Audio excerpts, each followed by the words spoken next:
Hello there, Scorpio sign. Welcome to your monthly reading. So, Scorpio, this reading is for the month of May. Love reading for Scorpio, Sun, Moon, Rising, Venus. Scorpio, hindi lahat ng Scorpio maka-resonate sa reading na to. So, takes what resonates and leave the rest. Cross watchers, pwedeng kayo to at hindi sila Scorpio sign. So, put yourself in a situation kung saan kayo naka-resonate. Scorpio, if hindi kayo naka-resonate sa reading na to, please do check your other placements, your sun, your moon, your rising, your Venus sign, dahil pwedeng doon kayo maka-resonate at hindi dito, especially your moon sign. So, if hindi kayo naka-resonate at all, Scorpio, then hindi to para sa inyo. So, I'm going to pull an oracle card. This is a situation oracle card for you and your person, Scorpio. So, your situation and your person's situation. So, month of May, love reading for Scorpio, Sun, Moon, Rising, Venus. So, your situation right now, Scorpio. Ano to? Retaliation, punish, payback, revenge, Scorpio energy. This is really the Scorpio energy. So, parang nag-iisip ka siguro talaga na mag-revenge sa person mo sa ginawa niya sa'yo. So, payback time. So, tignan natin yung situation ng person mo.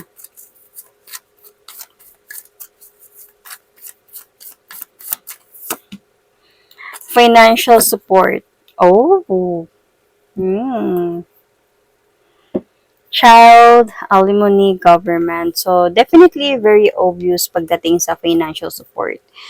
Might be this person, baka nagkaanak kayo nito, nabuntis ka ng person na to, baka mag-asawa kayo and naghiwalay kayo. And para sa kanya, ang gusto niya na lang is hindi niya pababayaan yung financial support na para sa anak ninyo. Pero ikaw is something you want to punish this person sa ginawa niya sa'yo. But let's see kung ano yung gusto niyang sabihin sa'yo.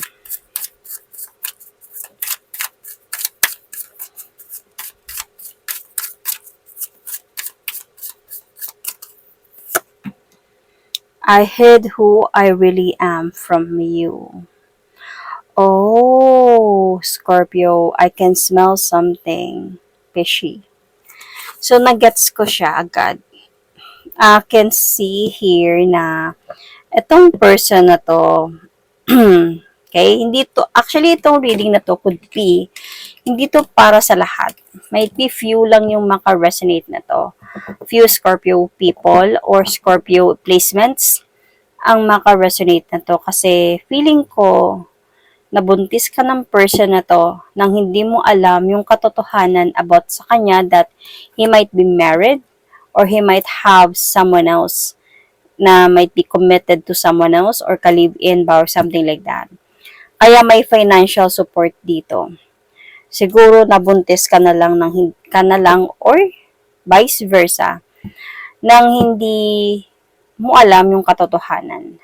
And then, ngayon, syempre galit ka dahil sa you imagine a happy family nung nabuntis ka, yet ngayon, ito yung nangyari.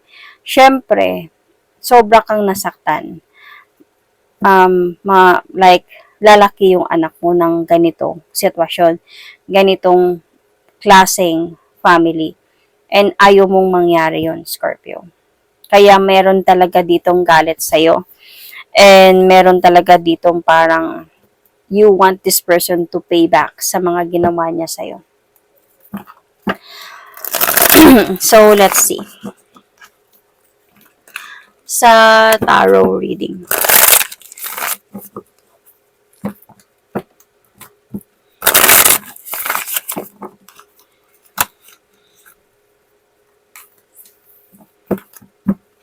Scorpio. Sun, Moon, Rising, Venus.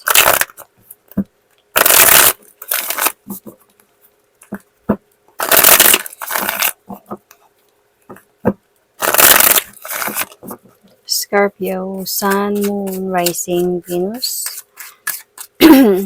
Scorpio, month of May, love reading.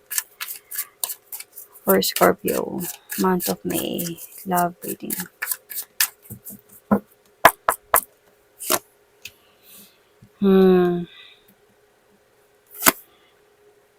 Okay, okay.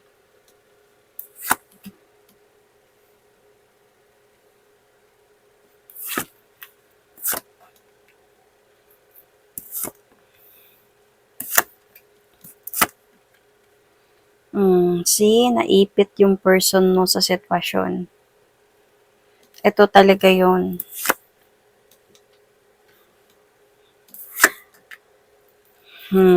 Okay. So, Scorpio, I can see here that in the future, in the near future, tuluyan ka din naman talagang lalayo sa person na to. Kumbaga, you will going to walk away emotionally na. Kumbaga, ilalayo mo na, kakalimutan mo na yung nararamdaman mo para sa kanya in the future. But then, feeling ko, you will just going to need his financial support, might be being a father or mother sa anak ninyo. Okay, so, at this present situation, ngayong present na to, I think meron pang something sa inyong dalawa. Like, nagmahalan talaga kayong dalawa ng taong ito. Kaya nga, ganun talaga yung nangyari sa inyo, di ba? Could be, yeah, obviously, may nabuntis talaga dito. Kasi nagmahalan talaga kayong dalawa. This present, nangarap kayo or nangarap ka talaga na magkaroon kayo ng makabuo kayo ng family ng person na to. Naglakas loob ka talaga dito. Kumbaga, kahit siguro may mga nararamdaman ka na, may napapansin ka na, siguro hindi mo pa alam yung katotohanan. Pero syempre, Scorpio, you are a water sign. Malakas ka makiramdam. So, kahit yun gano'n na yung nararamdaman, pero naglakas loob ka pa din because you love this person and naniniwala ka sa pagmamahalan ninyong dalawa and gusto mo talagang makabuo ng family with this person. Yet, you are a bit parang disappointed na. Kumbaga, honestly, may part sa'yo na hindi mo na na-appreciate, nang hindi mo naintindihan kung bakit ganito yung nararamdaman ko. You know, may pangako naman siya sa'yo, nangangako naman siya sa'yo, ng new beginning could be, but then, there is something na nararamdaman mo about, like, something else na tinatago niya sa'yo. So, yung challenge dito, paano ka makamove forward and never look back from this? Kasi yung nakita ko kanina, future pa naman yun eh. So, ito yung challenge mo. Lalo na pag mayroon ngang nabuo sa pagmamahalan ninyong dalawa. Paano ka lalayo ng ganito? See. Lalo na as a point na, alam mo yung yung ginagawa ka lang pala niyang tanga. And parang dumating na talaga sa point na itong person na to nagsisinungaling na siya sa'yo.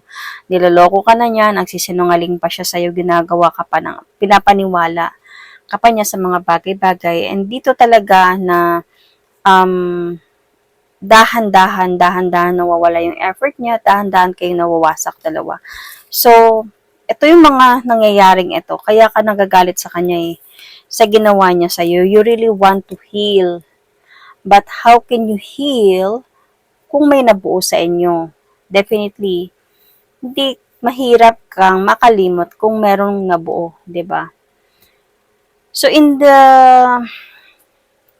distant past, I can see here, ito na nga, plano mo talaga, gusto mo talaga na magkaanak kayong dalawa.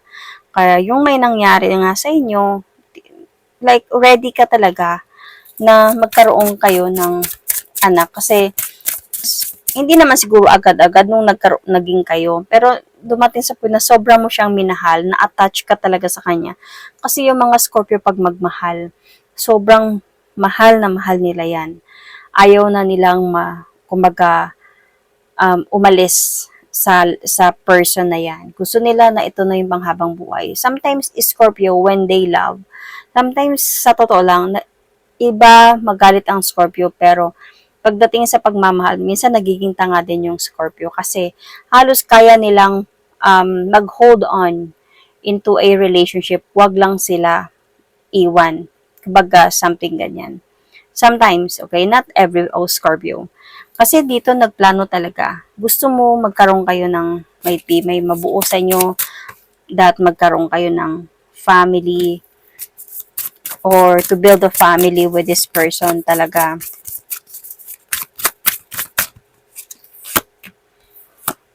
Hmm. And this person, diba sabi niya, I hid who I really am. So, hindi niya sinabi sa'yo yung totoo about sa, might be this person is married, kasi nga, andito nga, yung marriage card din. So, niloloko ka na niya. You know, minsan nga, alam mo, itong person na to, nalulungkot nga siya, nakukonsensya siya. Kasi, pag sa relationship na meron kayo, sa tuwing nag-open up ka about family, about rebuilding or building a family, one day ganito, ganyan, magkaanak tayo, nung gusto mo, lalaki ba, mga ganung mga bagay. Like, na umuoo lang siya, nakikipag-usap din siya about sa'yo ng ganyan mga plano, para maging masaya ka lang, para hindi ka makapag-isip ng ano-ano. Pero, nandito na sa kanya, yung parang nakukonsensya siya sa ginagawa niya dahil yun nga yung meron nga siyang tinatago sa yung katotohanan. So, see? This is a marriage card. So, this is the truth na meron sa kanya. Hindi niya sinabi sa'yo in the distant past, noon. So, until sa, syempre, may nangyari sa inyo. At this present past, nandito na nga sa point na baka may nabuo na, ganyan, and pinangarap mo talaga na maging happy kami dito ngayon. Maging happy kami ng person na to.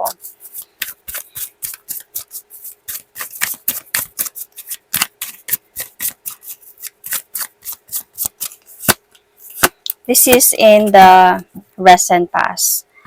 But then, suddenly, may nalaman ka because this is the communication. Either, siya yung nagsabi sa'yo, siya yung nag-open up sa'yo about this clarity na meron pala siya, na married pala siya kasi this is a marriage card. So, na married pala siya, and you are just someone na might be kerida niya. And, syempre, you have expected. See, either may nakapagsabi sa'yo or siya mismo nagsabi sa'yo. Because this is a messenger. And ito yung dito parang nagbago lahat. So, dito na nangyari na kahit kayo pa, parang feeling mo talaga dito, nandyan na yun, nangyari na may nabuo na kayo eh. Kahit nung kayo pa, sobra kang nasasaktan sa sitwasyon, pero gustuin mo pa rin talaga na kayo yung magkatuluyan dalawa. Like, kumbaga, dapat ako yung pipiliin mo. Dapat tayo. Dahil nabuo na natin to, dapat tayo na. Ako na yung pipiliin mo. Hindi na yung mga nalalaman ko. Hindi na yun. So, naglakas loob ka pa rin talaga dito to fix the problem. Kahit nasasaktan ka na. Andito na oh. Nasasaktan ka na dito. Dahil gusto mo lang talaga na, syempre, malaman ng mga magulang mo, ng mga kaibigan mo, kakilala mo, gusto mo pa rin na malaman nila na okay yung connection ninyo ngayon na nabuntis ka. So, but the thing here is, bakit ka galit? Kasi nga, hindi niya tinupad yung usapan niyo. Hindi siya pumayag ng ganun. Kaya nga yung challenge dito, paano ka maka-move forward and never look back from this person? Dahil nandito nga sa point na naiipit din siya sa sitwasyon. Hindi na kayo okay, dahan-dahan na kayo nawawasak dalawa. So, for the best outcome here, let's see.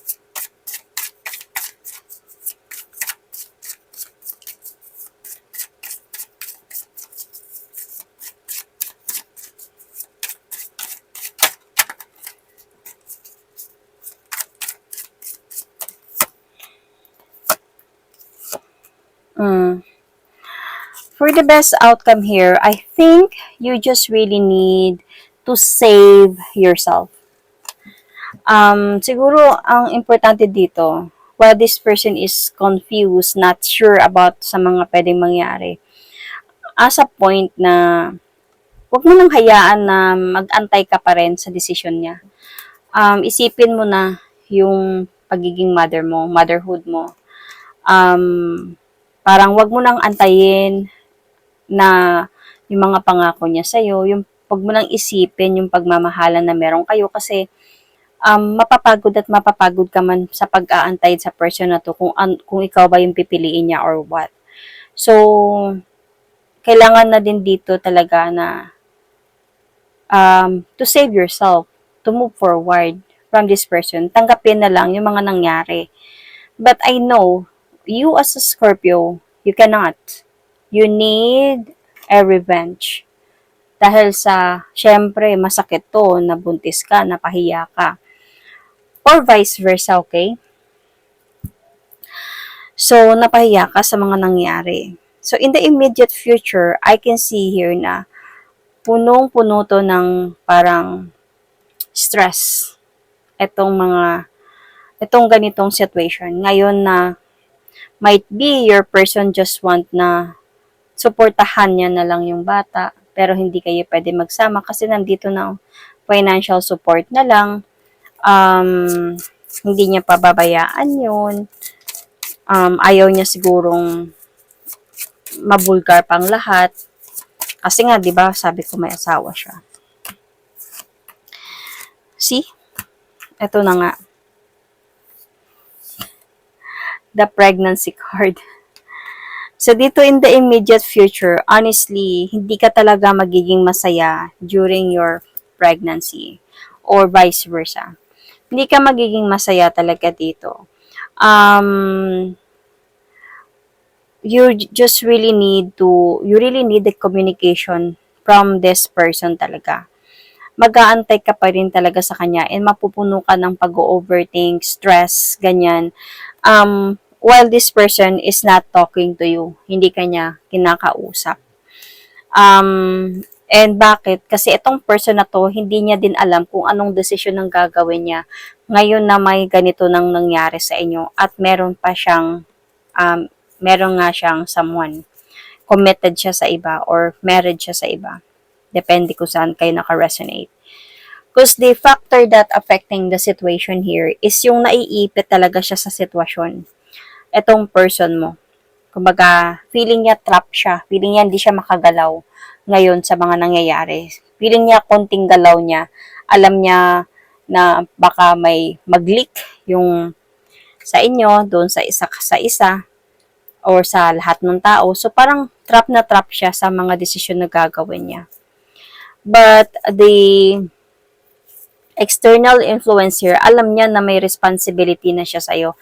Alam niya magiging father na siya. Because this is the father energy. So, alam niya yon, hindi niya ikaila yon, hindi niya ikakaila na siya yung father ng magiging anak ninyo. So, kaya nga nandito siya sa point na siguro nung nabuntis ka na doon na nagkaalam-alam ng lahat, kaya nagalit ka. Sobrang nagalit ka talaga dito and you want a revenge from this person. So, what is your hope and fear here? You are still hoping, sa totoo lang, Scorpio, you are still really hoping na one day, kayo pa din, mabalik yung harmony ng pagmamahalan ninyo, marirealize yung pagkakamali niya sa'yo at ikaw pa din yung pipiliin niya at bubuin niya yung pamilya ninyo at kayo yung pipiliin niya. Mga ganun yung hope mo. But, your fear here,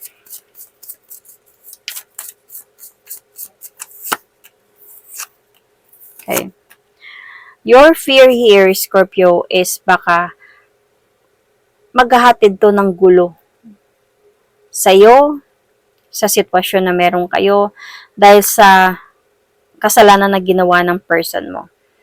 So, as a point na nag-iisip ka din talaga dito na mag-move on na lang. Kumbaga, magpapatuloy na lang. Yun na nga yung kanina na nakita ko. 'Di ba? Sabi ko sa future, you will just going to choose to walk away emotionally. Kakalimutan yung nararamdaman mo para sa kanila. Sa kanya. Kumbaga, hindi mo na lang ipaglaban to kasi ayaw mo din ng conflict, ayaw mo ng gulo. This is a part of your fear. So, parang para sa'yo, nandito na to. Dadating yung time na parang magpo-focus ka na lang dito sa buhay mo at hayaan mo na lang siya doon.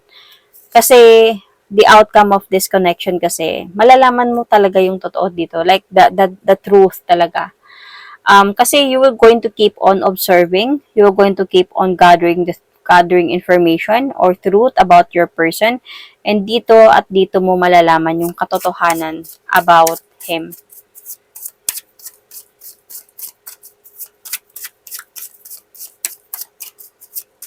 Kasi I think, bakit? You want a revenge, di ba? So, may pinaganap ka ng way kung paano ka mag-revenge sa person na to. At dito mo malalaman lahat about this person. The clarity about your person. So, nakikita ko dito, you will just going to walk away emotionally from this connection.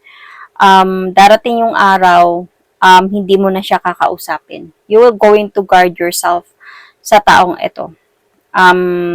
But there is a possibility, magpaparamdam pa to siya sa'yo, lalo na nga, syempre, magiging tatay siya ng anak mo, or baka mga anak ka na in the future, ganyan. So, magpaparamdam to siya sa'yo, mangungumusta, pero I think you will not going to allow that to happen. For you, the cycle has already ended. Na-cut off na to, tapos na tayo, wala na tayong kailangan pag-usapan pa. Parang ganun. Kumbaga, kahit siguro, karapatan, siguro, yun nga, magpaparamdam siya sa'yo para sa karapatan niya sa anak ninyo. Pero parang I think on your part, Scorpio, you will not going to allow that. Kaya ko, buhayin yung anak ko. Tayo tapos na cut off na to tayo, wala ka nang babalikan pa sa akin at hindi mo na siya kakausapin pa. And if ever man, feeling ko yung magiging anak nyo is lalaki. So, Scorpio, you might be dealing here with Capricorn, Pisces, you might have Libra or Taurus in your chart. Check your placements. You might also be dealing with, as I said, yeah, Capricorn, Leo, Pisces, Aries, Sagittarius,